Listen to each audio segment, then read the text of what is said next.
Hello, hola and hola. This is Matthew Childs, and welcome to the Standard Show Latino America. All the things you've come to expect from the Standard Show, but with a special Latin American focus and flavour. And of course, language too.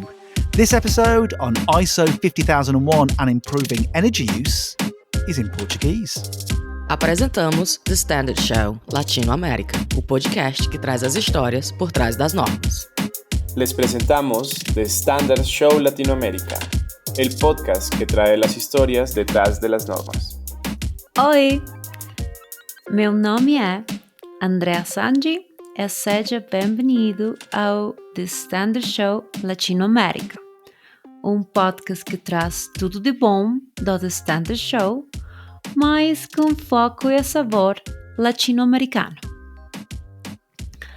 Antes de começarmos este episódio, acho importante contar a vocês que, quando Matthew e eu começamos a avaliar ter uma série de episódios focados na América Latina, queríamos que essa nova proposta fosse o mais inclusiva possível.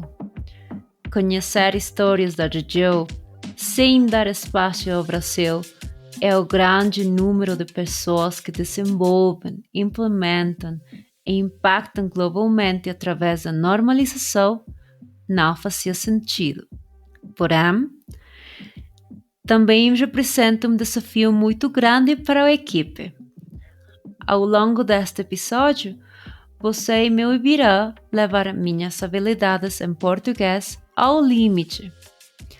Então, peço sua paciência, seu feedback e espero que você goste deste episódio tanto quanto eu. Neste episódio, estou acompanhada por Alberto Fosso, diretor executivo da Bristol e CEO da Newen Consulting e especialista internacional em questões de eficiência energética. Este tema é muito relevante, uma vez que a energia, nas suas diferentes formas, é literalmente a força motriz da nossa sociedade atual. Alberto nos contará sobre a sua jornada na normalização, qual a relevância da ISO 50001 e os principais desafios enfrentados na região. E como este é o The Standard Show, ela também nos falará sobre a sua norma favorita. Comecei perguntando ao Alberto sobre a sua posição e o que isso envolve.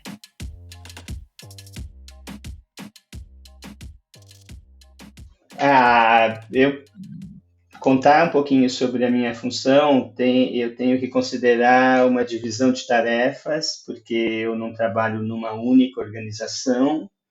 Na realidade, eu vou citar 3 organizações principais. Eu sou diretor executivo de uma associação de promoção de eficiência energética aqui no Brasil, que chama Brinstal. Ela é hoje a gestora do Comitê Brasileiro de Gestão e Economia de Energia, do ABNT-CB 116, então por isso que eu tenho um envolvimento muito grande na área de normalização. Mas eu sou também professor da Universidade de São Paulo e atuo numa série de projetos junto a um centro de pesquisa de mudanças climáticas, que chama RCGI, Research Center for Greenhouse Gas Innovation, esse é o nome do centro em inglês, e a gente desenvolve vários projetos na área de mudanças climáticas, como eu falei.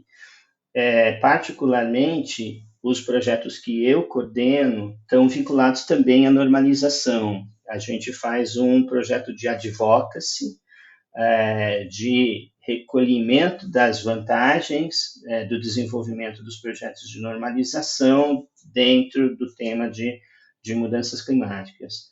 E eu também sou coordenador, diretor de uma outra empresa de assessoria, que é praticamente uma startup, que tem 5 anos, na área de desenvolvimento de gestão de energia e descarbonização. Então, nós trabalhamos na área de mudanças climáticas de forma geral, mas muito na área regulatória e na área normativa, suportando as organizações para conhecerem as vantagens do processo de normalização e trabalhando nesse desenvolvimento normalmente internacional da parte de contabilização de carbono. Estamos muito envolvidos agora com a questão de descarbonização e neutralidade de carbono, são temas que a empresa também trabalha. Esse é um pouco, o Alberto tem alguns chapéus diferentes e eu me divido nas minhas atividades entre essas 3 empresas. Conte-nos um pouco sobre como você passou a focar na eficiência energética e como isso se cruzou com a normalização. A história do cruzamento de eficiência energética com normalização é muito interessante, porque nós começamos, eu me envolvi num primeiro projeto, nessa área minha de assessoria, num projeto de um instituto internacional, que é muito conhecido, ainda é muito conhecido na região da América Latina, o International Copper Association, que a gente conhece como ICA. E ele desenvolvia, com sede aqui no Brasil, a promoção de eficiência energética na América Latina. E eu fui contratado para fazer um mapeamento das iniciativas de eficiência energética na América Latina. Isso, nós estamos falando no início do século, em 2004, 2005. Em 2007, eu fui convidado para participar aqui no Brasil, no Comitê Espelho, que estava sendo criado aqui no Brasil, para acompanhar os movimentos de gestão de energia na ISO. E, na realidade, a gente acabou entendendo que isso seria uma grande oportunidade, fomentar e trabalhar no desenvolvimento, naquela época, da primeira norma de gestão de energia que estava surgindo no mundo.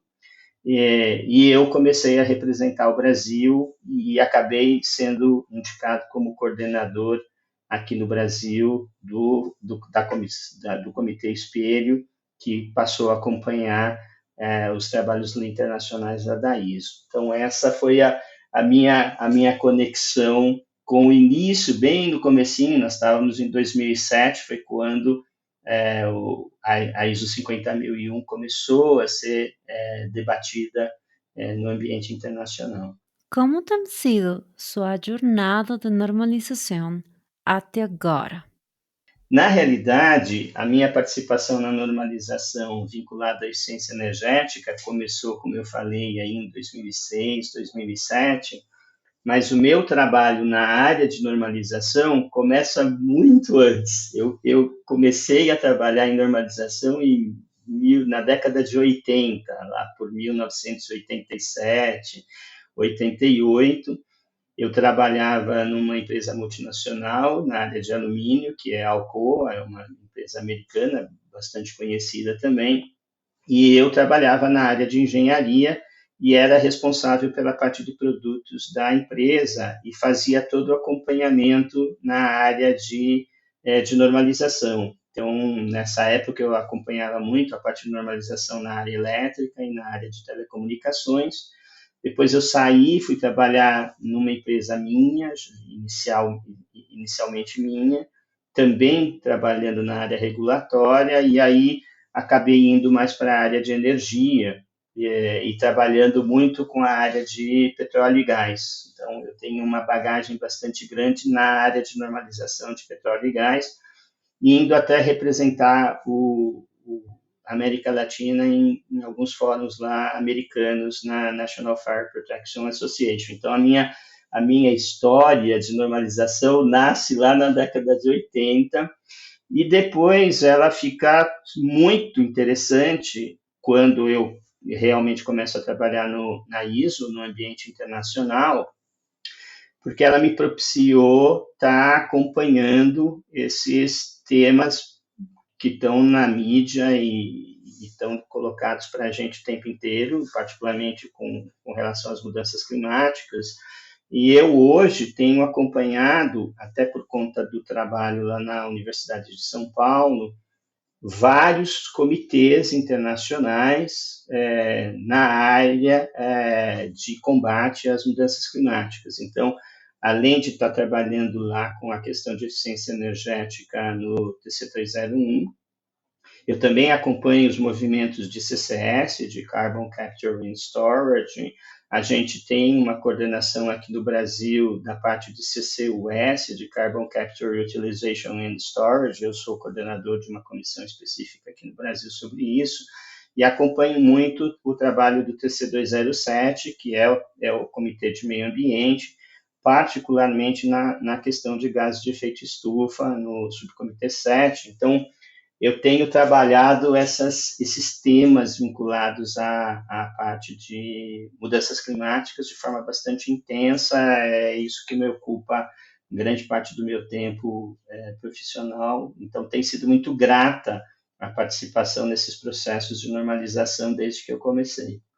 Qual é o momento do qual você mais se orgulha? Eu acho que eu poderia destacar 2 momentos. O primeiro foi quando eu de fato, estava bastante envolvido na parte de petróleo e gás, como eu falei, e eu fui convidado isso, nós estamos na década de 90, talvez, final da década de 90, e eu fui convidado para participar dos fóruns americanos de normalização nessa área, especificamente na área de gás. Os americanos estavam querendo discutir as normas que eles fazem lá nos Estados Unidos, aqui no Brasil, particularmente na América Latina, e me convidaram para fazer parte dos fóruns de normalização deles, e eu sou até hoje representante da América Latina em 2 fóruns de normalização americana. Então, isso me deixou com muito orgulho. Esse foi o primeiro momento. E o segundo momento foi no desenvolvimento da 50001, quer dizer, a gente fez, de fato, o Brasil se envolveu bastante, com uma equipe bastante grande, com várias empresas participando do processo da elaboração da 50001, e logo depois que a gente publicou a 50001, eu fui indicado como vice-chair do TC301, para coordenar o desenvolvimento de uma norma que eu também acho importante, que é a 50.006, que é sobre a medição de desempenho energético, desenvolvimento de indicadores. É uma norma mais técnica, mas também eu considero muito importante. Então, esse foi um momento importante na minha carreira profissional e que me orgulha muito dentro do ambiente da normalização.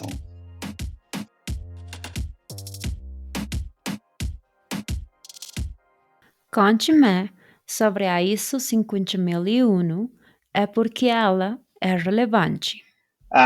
Eu acho que a 50.001 é, sem dúvida nenhuma, a norma mais relevante dentro do conceito de ações de mitigação. É interessante a história do surgimento da 50.001. A 50.001 nasce de um debate internacional sobre promoção de eficiência energética. Na época, ficou claro na comunidade internacional que a gente tinha várias barreiras para a implementação, para desenvolvimento das ações de eficiência energética nas organizações. Algumas delas ainda permanecem, mas a gente tinha particularmente o problema de cultura. Era difícil para os empresários, para as pessoas que organizam as empresas, entenderem os conceitos de eficiência energética. E aí, a UNIDO, que é o braço da ONU, das Organizações Unidas para Desenvolvimento Industrial, ela fez um estudo, na realidade, de como que essas barreiras poderiam ser ultrapassadas. E ficou claro que haveria necessidade de se vincular o tema de eficiência energética à alta direção das organizações, à alta direção das empresas. E a gente só poderia fazer isso, ou seria mais fácil fazer isso, através do desenvolvimento de um sistema de gestão. Então, a ISO 50.001 nasce para solucionar um problema estrutural do desenvolvimento e do fomento de eficiência energética no mundo. A ideia é que com a 50.001 a gente possa passar a mensagem e promover uma mudança de cultura nas organizações e sensibilizar essas organizações com relação às ações de mitigação de reduções de gases de efeito estufa que elas podem assumir através do controle do uso da energia. Então, dentro do portfólio da Agência Internacional de Energia, até hoje se reconhece a eficiência energética como uma das ações de mitigação mais importantes. A gente fala muito de promoção de renováveis, a gente fala muito de novas tecnologias, mas ainda o desenvolvimento e a promoção de eficiência energética é altamente relevante, particularmente nos processos vinculados à energia e associados à produção de gases de efeito estufa. Então, a 50.001 tem um papel fundamental na mudança de cultura por parte das organizações para sensibilizá-las com relação a esses desafios que estão colocados aí com relação a mudanças climáticas. Quais você acha que são os principais desafios que a região enfrenta em relação à eficiência energética e como você acha que a ISO 50001 poderia apoiar esses desafios? Como eu falei, no próprio surgimento, no desenvolvimento da 50.001, foram levantadas essas barreiras. Algumas delas têm sido trabalhadas, mas, infelizmente, a grande maioria delas ainda existe. Então, a primeira barreira é essa barreira cultural, né, de entendimento com relação a trazer o tema de energia e trazer o tema de eficiência energética à cultura e às decisões estratégicas das organizações. A 50.001 trabalha diretamente nesse aspecto, mas existem algumas outras barreiras. Nós temos mapeado, mesmo depois do surgimento da 50.001, que a gente tem um problema de capacitação de mão de obra muito importante. Não existem pessoas treinadas e conhecedoras profundas dos sistemas energéticos. A 50.001, a despeito de ser uma norma de gestão, então muito parecida, muito próxima com a norma de gestão de qualidade, com a norma de gestão ambiental, que são normas de gestão bastante consagradas, bastante conhecidas, ela tem um núcleo técnico que mexe com o aspecto do uso da energia e envolve conhecimento muito específico. As pessoas e as empresas precisam conhecer processos térmicos, processos elétricos, processos de aquecimento, processos de movimentação de cargas, processos de transporte. São conhecimentos técnicos necessários para poder se entender quais são as ações que precisam ser feitas para a promoção de eficiência energética. Essa barreira ainda persiste e a 50.001 trabalha no sentido de aculturamento e de desenvolvimento de programas de capacitação ao longo do mundo para fazer com que pessoas mais competentes e mais capazes passem a entender melhor dos sistemas energéticos. Essa é uma outra barreira. A gente tem uma barreira também regulatória, quer dizer, ainda, salvo algumas iniciativas que a gente reconhece internacionais, como é o caso da Alemanha, a gente ainda tem poucas regulações ou regulamentações que incentivem o desenvolvimento de ações vinculadas à gestão de energia ou eficiência energética. Aqui no Brasil, a gente está começando agora a estabelecer um projeto de lei que solicita a implementação de sistemas de gestão de energia para algumas empresas energointensivas, e talvez isso possa virar compulsório, virar obrigatório, pelo menos no report, no relato dos níveis de consumo energético dessas empresas. São alguns incentivos que precisariam ser desenvolvidos no mundo, e particularmente na região, para impulsionar o desenvolvimento e a implementação da 50.001. Isso também a gente enxerga como barreira, e a gente já tem alguns exemplos no mundo de coisas que estão sendo feitas com bons resultados. Então, são algumas das barreiras que a gente tem enxergado na implementação e no fomento de eficiência energética, que a 50001 ajuda, auxilia a impulsionar a questão de eficiência energética. Você está envolvido em alguma iniciativa para apoiar o fortalecimento da eficiência energética na região? Tenho a felicidade de estar envolvido em algumas iniciativas, algumas nacionais, outras até internacionais.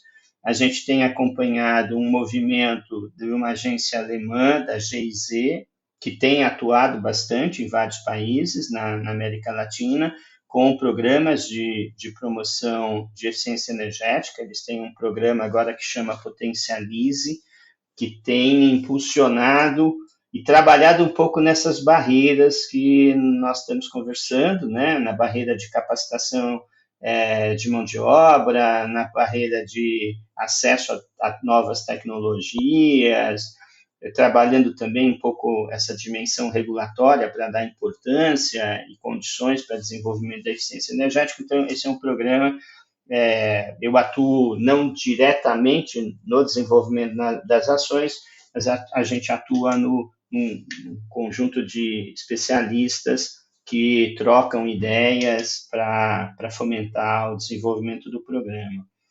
Um outro projeto importante é também de uma agência vinculada à Alemanha, da PTB, que é uma agência parecida com o Inmetro. Aqui no Brasil, a gente tem um organismo de acreditação que cuida da parte de avaliação de conformidade, de forma geral, e o PTB tem feito ações estruturantes na área de avaliação de conformidade. Então, como nós estamos falando de uma norma de gestão que é certificável, então existem algumas barreiras, a formação de competência de auditores, a formação de empresas certificadoras de sistemas de gestão, a própria modulação ou desenvolvimento dos esquemas de certificação nos vários países, em particular no Brasil. Então, esse projeto do PTB tem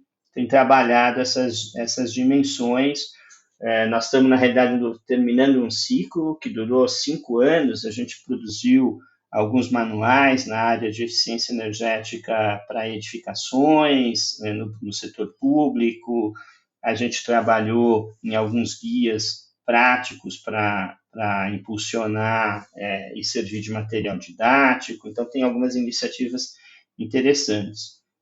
Eu estou envolvido muito com as ações do governo brasileiro. Nós tínhamos uma agência de fomento de eficiência energética que estava dentro da Eletrobras, que se chama Procel, bastante conhecida na região também, e agora ela recentemente migrou para uma outra entidade de governo, que chama Embipar, e está gerenciando as ações de promoção de eficiência energética. E a gente coordena, tem participado no desenvolvimento e nas propostas de ações. Tem um projeto que a gente acredita que vai ser desenvolvido em curto espaço de tempo, justamente para atacar essas barreiras que a gente está conversando na promoção de gestão de energia no Brasil. Então, fomento a parte de normalização técnica, acompanhamento dos movimentos internacionais, capacitação de mão de obra, capacitação e implementação de sistemas de gestão em empresas, aspectos de financiamento para novas tecnologias. Então, é um projeto bastante robusto, bastante importante, que está visando a promoção de gestão de energia.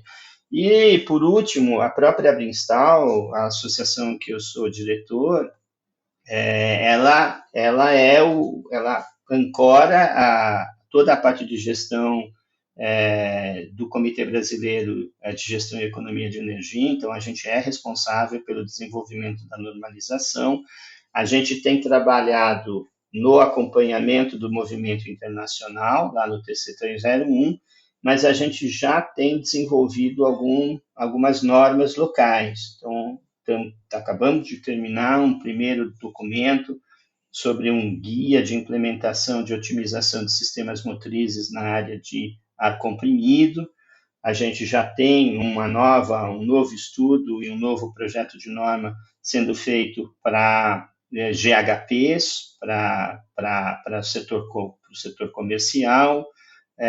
A gente tem iniciativas na área de saneamento, a gente tem outras iniciativas na área de indústria. A ideia é a gente ir construindo um portfólio de guias técnicos que oriente as organizações, as empresas, no desenvolvimento de sistemas de gestão de energia. Então, tem esse conjunto de trabalho que a gente está envolvido, bastante grande, o que nos alegra, o que deixa a gente feliz, porque são iniciativas desse tipo que nós precisamos em toda a região para que possa impulsionar mais rapidamente a implementação dos sistemas de gestão de energia e o fomento da eficiência energética.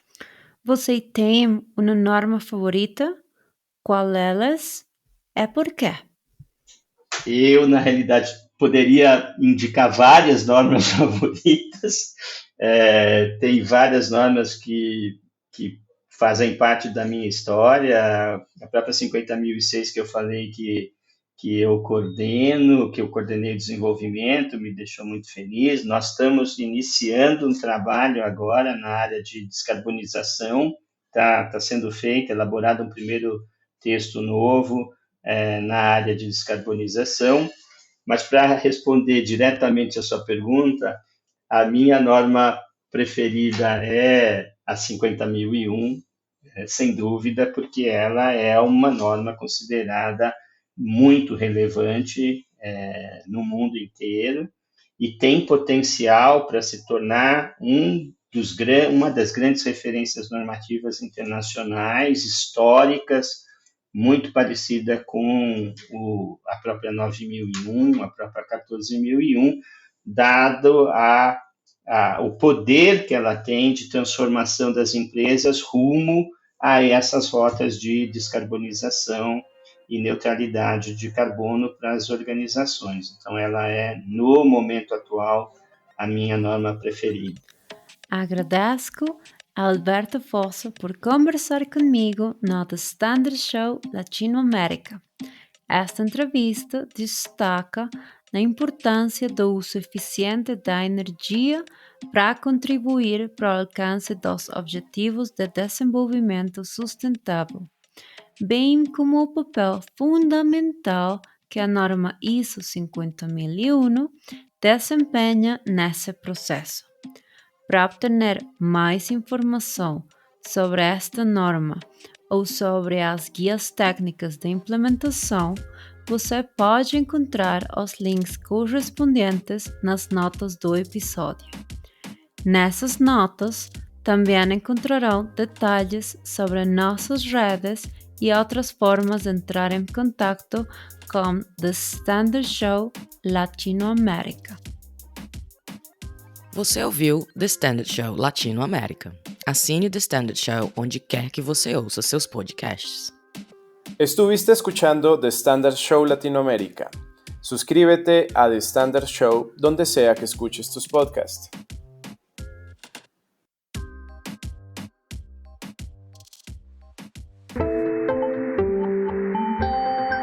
You just heard a Stripped Media production.